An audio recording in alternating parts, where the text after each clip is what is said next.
Quiero que vayamos a la palabra del Señor. 1 Corintios 2:14. Pero el hombre natural no percibe las cosas que son del Espíritu de Dios, porque para él son locura y no las puede entender, porque se han de discernir espiritualmente. He titulado esta reflexión o enseñanza: el hombre natural. Hay muchas personas que se hacen preguntas: ¿por qué será que este cristiano es diferente a este otro cristiano? Y la respuesta sencilla y clara es que aquel cristiano que usted ve diferente y que actúa según los frutos del Espíritu está arrepentido, y el otro no tiene el fruto del Espíritu porque no se ha arrepentido, tampoco se ha convertido, no se ha encontrado con Jesucristo. La palabra del Señor habla de Saulo de Tarso. ¿Y quién era? Un hombre que seguía a la iglesia. Sin embargo, en una ocasión que él pidió carta para poder alcanzar a los del camino y encarcelarle, dice que mientras iba hacia Damasco se encontró con una luz resplandeciente. Y dice que él iba montado a caballo, pero cayó de su caballo y se encontró con esa luz resplandeciente, y él preguntó: ¿quién eres tú, Señor? Y dice que le contestó Jesús: yo soy Jesús a quien tú persigues. Desde ese día, Saulo de Tarso cambió. Es más, su nombre dejó de ser Saulo y se convirtió en un apóstol llamado Pablo, que son las cartas paulinas que estamos mencionando y que hemos leído. Es muy importante reconocer que cuando nos encontramos con Jesucristo, nuestra vida no es igual. Todo nuestro mundo cambia. Muchas veces tenemos un mundo donde nosotros giramos alrededor de él, y simple y sencillamente nuestro mundo muchas veces es el éxito, el dinero, para otros el placer. Pero cuando nos encontramos con Jesús, todo eso lo tenemos por pérdida, por seguir a Jesús. Porque reconocemos que el deleite en Jesús es mayor que el deleite en el mundo. Porque reconocemos que el deleite en Jesús es mayor que cualquier éxito, que cualquier dinero o cualquier cuenta bancaria que nosotros podamos tener. Por eso es muy importante definir eso. La Escritura menciona y dice que lo cojo no se salga del camino. ¿Y cuando iniciamos a cojear? Cuando nosotros vemos la cojera de los demás, cuando nosotros criticamos la cojera de los demás, comienza nuestra cojera a salirse. ¿Qué vamos a hacer con aquello que nosotros vemos que es desagradable? Ir ante Dios y llevar esa carga y decirle: Señor, yo te presento a este natural para que tú lo cambies en alguien sobrenatural, que pueda ser transformado por el poder de la palabra, que pueda encontrarse así como se encontró Saulo y se convirtió en Pablo. Que tu Santo Espíritu lo alcance y lo transforme, porque debemos de saber que todos podemos aprender, y gracias a Dios que Dios nos ha dado esa naturaleza y esa inteligencia. Pero esto no es una cuestión de aprender o que sea aprendido. Es algo que hayamos nacido de nuevo y que esté plasmado en nuestro corazón, que esté plasmado en lo profundo de nuestra alma, que podamos comprender quién es Dios, que podamos establecer una relación. Debemos de saber que el Evangelio no es una religión más vana. El Evangelio es las buenas nuevas de salvación. El Evangelio es poder de Dios para transformación, para cambio. No solamente en nuestra alma, no es solamente en nuestra conducta, sino en todas las áreas, aún en nuestra parte física, porque Dios a través de su misericordia nos ha alcanzado para ser libres. Porque muchas veces estamos atados a maldiciones generacionales, a actas, decretos que se han levantado contra nosotros y que siguen ahí, pero que Dios puede darte esa libertad, porque la Escritura dice que toda acta y decreto ha sido cancelada a través de la sangre de Cristo. Solo la sangre de Cristo tiene el poder absoluto de cancelar toda acta que se ha levantado, todo poderío de las tinieblas, para que pueda venir el cambio a nuestros corazones. Tres tipos de personalidades o de hombres que encontramos en el Nuevo Testamento y específicamente en la carta del apóstol Pablo. tenemos que saber que esta clasificación exactamente Dios la compara simple y sencillamente porque cuando Jesucristo muere hay un antes y hay un después. El ser humano es cambiado, es transformado por el poder de la palabra, pero también por el poder de la resurrección y por el poder de la sangre de Cristo. Podemos decir que espiritualmente hablando hay dos tipos de personas en el mundo: aquellos que se han convertido y aquellos que no han alcanzado la gracia de Dios. En otras palabras, no se han convertido a Cristo. Y en primera de Corintios 2:14 dice nuevamente: pero el hombre natural no percibe las cosas que son del Espíritu de Dios, porque para él son locura y no las puede entender, porque se han de discernir espiritualmente. No puede percibir lo que viene del Espíritu. No puede percibir quién camina en el Espíritu. Simple y sencillamente el hombre natural parece que todo es locura. El que alguien diga aleluya, el que alguien diga gloria a Dios, el que alguien diga santo, el que alguien diga la sangre de Cristo, para el natural eso es locura. Pero para nosotros los espirituales, para nosotros que nos hemos convertido, para nosotros que hemos alcanzado esa gracia, sabemos que hay poder en adorar y alabar al Señor, que hay poder en darle alabanza al que vive y reina por los siglos de los siglos. Y miramos que dentro de los convertidos, es decir, de aquellas personas que han confesado a Jesús como Señor y Salvador de su vida, la palabra de Dios lo distingue a estas dos personas. Uno, cristianos carnales, diga cristianos carnales. Y dos, los cristianos espirituales. El cristiano carnal es aquel que todavía está lleno de envidia. Es aquel que todavía está lleno de egoísmo. Es aquel que todavía está lleno de soberbia. Es aquel que todavía está atado, gloria al Señor, a un mundo carnal, donde no es el Espíritu Santo de Dios el que le guía, sino que es guiado simple y sencillamente por su carne. Le gusta juzgar, le gusta criticar, bendito Dios, le gusta deleitarse en la envidia, porque criticar es parte de la envidia. Alguien comienza a criticar: es que no me gustó esto, es que me parece que no, si lo hicieran así, si lo hicieran así. Y eso es muy difícil comprenderlo cuando no estamos en ese lugar. Hasta que llegamos a ese lugar nos damos cuenta lo difícil que es. Lo difícil que es, no imposible, lo difícil que es. Y miremos el cristiano carnal según 1 de Corintios 3:3. Porque aún sois carnales, pues habiendo entre vosotros celos. Y luego dice contienda, disensiones. ¿No soy carnales? El celo es parte de la carne. La contienda es parte de la carne. Las disensiones es parte de la carne. La Escritura menciona y dice el mismo apóstol Pablo que uno pregona la palabra por contienda, por disensiones. Y eso es triste decir: yo soy cristiano porque es que así me lo enseñó mi mamá y mi papá, yo soy cristiano por eso. No creo que sea correcto decir soy cristiano porque me lo enseñó mi papá y mi mamá. No, usted es cristiano porque ha leído la palabra y porque la palabra ha hallado vida en su corazón y Dios lo ha regenerado y Dios, gloria al Señor, lo ha transformado. No puedo ser cristiano porque yo vengo de generación en generación de ser cristiano. Soy cristiano porque estoy convencido que Jesucristo murió, pero no quedó en la cruz, ni tampoco quedó, gloria al Señor, en la tumba, sino que la tumba quedó vacía y al tercer día Jesucristo se levantó y Él está vivo y lo tengo en mi corazón y quiero que arde en mi alma. Por eso soy cristiano, por eso soy hijo de Dios.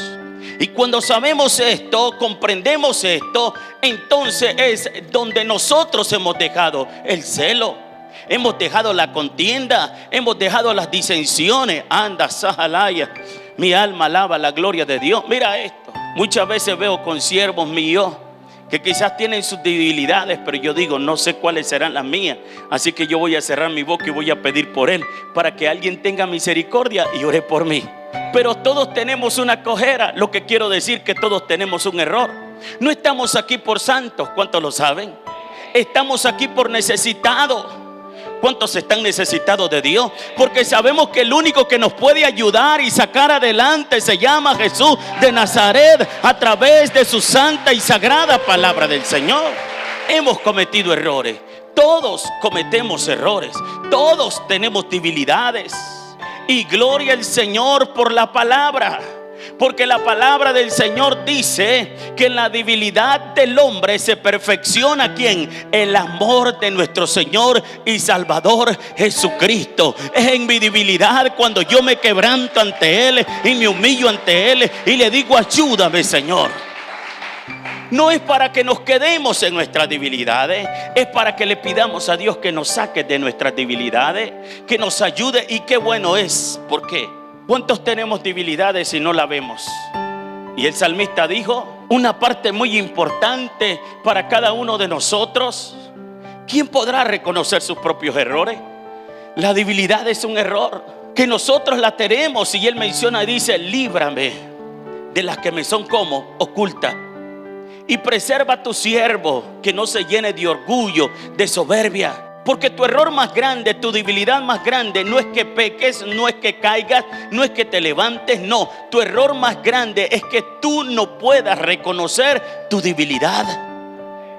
Es que tú estés envuelto en la soberbia. Es que tú estés envuelto en el orgullo. Que tú estés diciendo, yo soy así, y el que le guste, y el que no le guste, no le guste. No es cuestión de quién le guste o no le guste, es cuestión de agradar al que hizo los cielos y la tierra. Es cuestión de caminar en la voluntad de Dios. Y todos podemos hacer un esfuerzo para cambiar. Todos podemos hacer un esfuerzo para ser transformados. Permitámosles que Dios trabaje en nosotros. Permitámosles que Dios, amados hermanos, descubra lo que hay en nuestra vida. Porque la Biblia dice, engañoso y perverso es el corazón más que todas las cosas. ¿Quién lo conoce? Papá Dios. Vayamos ante su presencia y digámosle, Señor, aquí estoy desnudo ante ti. Mira mi corazón, mira mis pensamientos. Muchas veces no pecamos con palabras, pero sí con pensamientos. Tenemos pensamientos que no son gratos ante Dios. La Escritura dice que si la voluntad de Dios es buena, es agradable y perfecta, debemos de pensar en ella. ¿Y en qué vamos a pensar? En lo bueno, en lo agradable y en qué, en lo perfecto, en lo de buen nombre. Si hay virtud alguna, en eso debo de pensar. Pero el ser humano, si no se acerca a Dios, no puede pensar en lo bueno, no puede pensar en lo puro, no puede pensar en lo amable, sino que siempre estará lleno de celo, siempre estará lleno de contienda, siempre estará queriendo competir. Y cuando usted está compitiendo es porque todavía no ha llegado que la gracia de Dios lo limpie, lo lave. Usted no le ha permitido. Pero si en esta mañana ustedes se quiebran ante Dios y se humillan ante Él, Él puede hacer un cambio en su vida y puede ser transformado por el poder de la palabra, por los méritos de Cristo. No podemos angustiarnos por nuestras debilidades y errores, por nuestros pecados, por aquellos, amados hermanos, que nosotros hicimos y que no se pueden cambiar. No podemos permitirle al enemigo que nos siga culpando de ninguna manera. Tenemos que ir ante Dios y decirle, reconozco, como lo hizo el salmista David. En el Salmo 51 menciona y habla él claramente: en pecado he sido formado, en maldad me concibió mi madre. He aquí tú amas la verdad en lo íntimo y en lo secreto, me has hecho comprender sabiduría. Dios te puede hacer comprender sabiduría si vas en lo íntimo de Dios, si le pides perdón a Dios, si le pides misericordia a Dios, si te quiebras ante Dios. No podemos seguir en contienda entre nosotros como seres humanos, gloria a Dios, diciendo yo soy de la religión de Pedro, yo soy de la religión de Juan. porque la de Pedro y la de Juan no salva a nadie. El que salva se llama Jesús de Nazaret. La palabra dice: yo soy el camino, la verdad y la vida, y nadie va al Padre si no es a través de Jesús. Donde estemos, podemos humillarnos ante Dios y Dios nos va a oír. Si usted está al borde de la muerte porque se accidentó o le dio un infarto y usted sabe que no anda bien ante Dios, lo primero que tiene que decirle al Señor, no al doctor, al Señor Jesús: Señor, perdóname porque me consiento un pecador, y salva mi vida si en este momento la muerte me sorprende, porque yo no quiero estar en el lago, yo quiero estar adorando con los ángeles, yo quiero estar adorando con el Rey de Reyes, y Él te va a rescatar y te va a llevar a la morada. Y miremos los cristianos espirituales, Gálatas 6:1. Hermanos, si alguno fuere sorprendido en alguna falta, vosotros que sois espirituales, restauradle con espíritu de mansedumbre, considerándote a ti mismo, no sea que tú también seas tentado. ¿Qué será lo que Pablo nos quiere decir? ¿O qué será que la palabra nos quiere decir? Mira esto: cuando tú mires a tu hermano que cayó de la gracia de Dios, acércate, no para criticarle, sino para decirle: hay remedio todavía. Si hoy mismo reconoces tu pecado, porque la Biblia dice que el que reconoce su pecado y lo confiesa y se aparta de él, alcanza ¿qué? Misericordia. Lo que da a entender que no todo está perdido mientras tenemos vida. Mira, a mí me gusta esta historia. Cuando Jesús está clavado en la cruz del Calvario, están los ladrones, pero uno de ellos comienza a mencionar y a decir: este fulano de tal, si verdaderamente fuera el Cristo, nos salvaría. Pero este fulano de tal no es nadie. ¿Quién es ese fulano de tal? Jesús. Pero está otro ladrón y le dice: tú sabes muy bien, le dice, que nosotros somos culpables y debemos de estar aquí, pero este hombre es inocente. Y luego le dice a Jesús: acuérdate cuando estés en tu reino. Y Jesús le dice: desde ahora estarás conmigo en el paraíso. Ese hombre se arrepintió y Cristo lo salvó. Lo que Dios quiere es que nosotros reconozcamos quiénes somos. Lo más triste es que el hombre carnal no quiere reconocer su error, su conducta y quién es. Él se cree superior a todo, él se cree mejor a todo. Y el hombre carnal es muy religioso. El hombre espiritual no.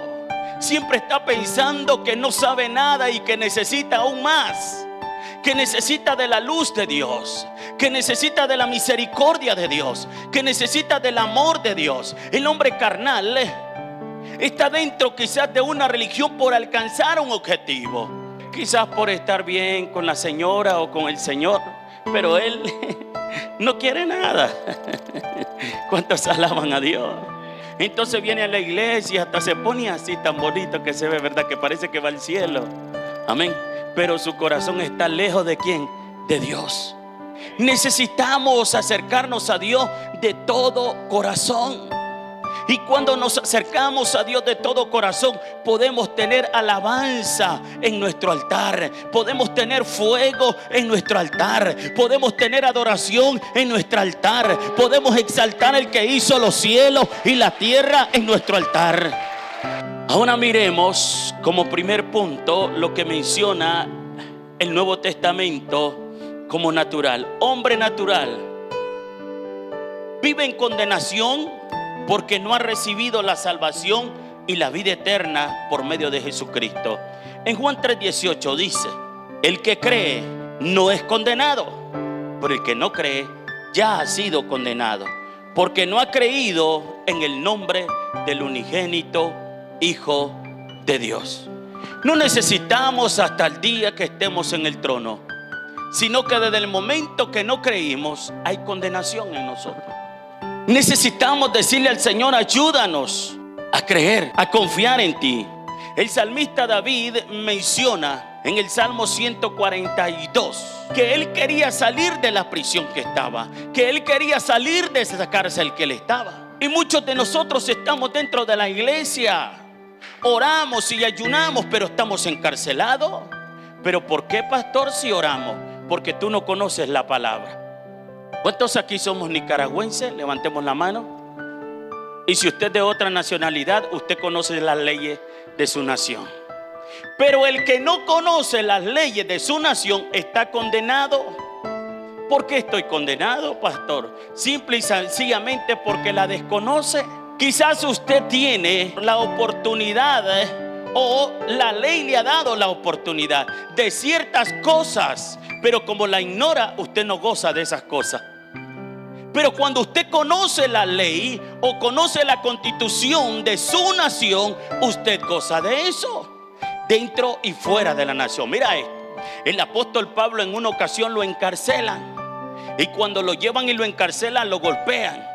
Y luego él dice: yo soy legítimamente romano y yo quiero que me traigan al mismo cónsul y me pida perdón y me saque de aquí, porque no se podía golpear a un ciudadano de esa nación, y él era ciudadano, lo que da a entender que Pablo conocía la ley de donde él venía. Y muchas veces nosotros no conocemos la ley, y por eso viene Satanás y te roba. Te roba la paz, te roba la felicidad, te roba el gozo, te roba tu economía, te roba la salud, te roba, amados hermanos, cuántas cosas, aún tu matrimonio, simple y sencillamente porque no conoces cada una de los beneficios que habla la palabra. Pero cuando tú conoces la palabra, tú cuando oras, ¿qué haces? Comienzas a orar con entendimiento. Y comienzas a ¿qué? A recitar la palabra, a declarar la palabra. Y cuando tú recitas la palabra, el enemigo oye, y hay agentes de las tinieblas que están escribiendo todo lo que tú dices. Y entonces el mismo diablo, cuando llegan sus agentes, le dice: vayan, entréguele todo lo que él dijo en oración, porque es cierto, es de él. Son unas promesas que Dios dio, y yo tengo que obedecerle a ese Dios.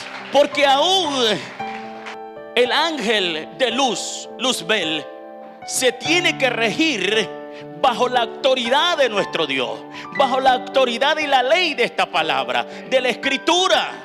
Y cuando tú la conoces, oras con entendimiento, y todo lo que tú quieres arrebatarlos, arrebata, porque sabes que no solamente, oh gloria a Dios, ahora es algo como promesa, sino que te constituiste hijo, ahora eres heredero, coheredero y copartícipe de cada una de las bendiciones. Pero si eres un natural, lo miras como locura, pero si eres un espiritual, sabes que te pertenece y que es tuyo y que tienes que reclamarlo.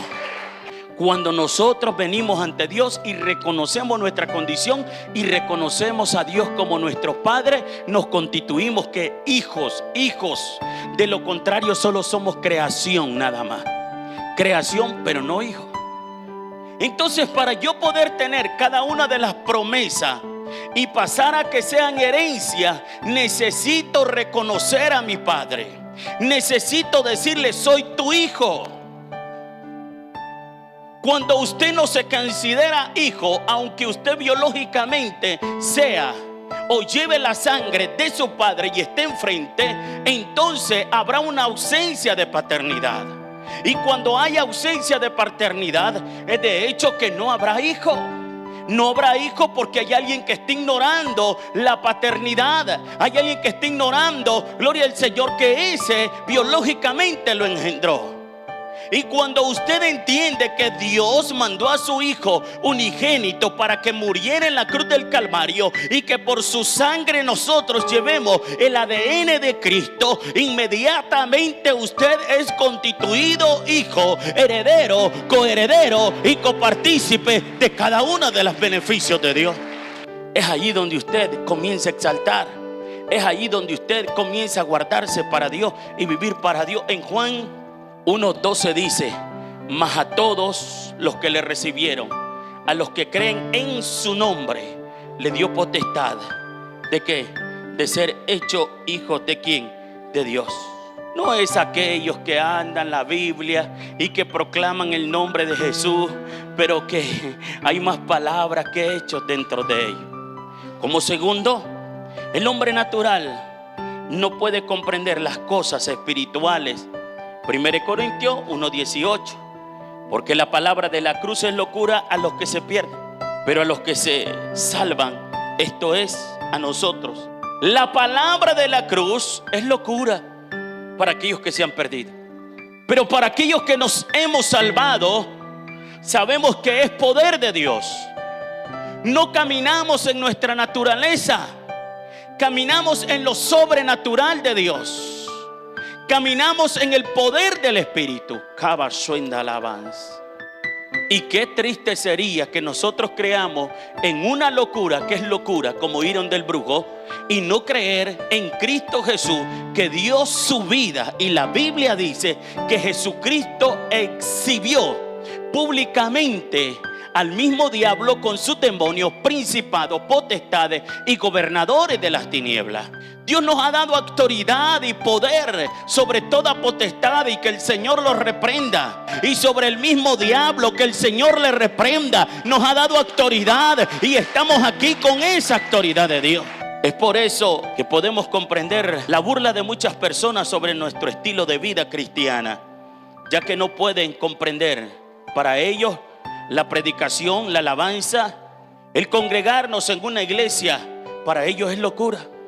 Porque si hay un poder grande depositado sobre nosotros los creyentes, es la alabanza. Pero no es decir alabanza, es que nuestra lengua alabe al Señor, es que nuestra boca esté fluida alabando a Dios, es que nuestro ser, en nuestro interior, haya una meditación y haya alabanza al que hizo los cielos y la tierra.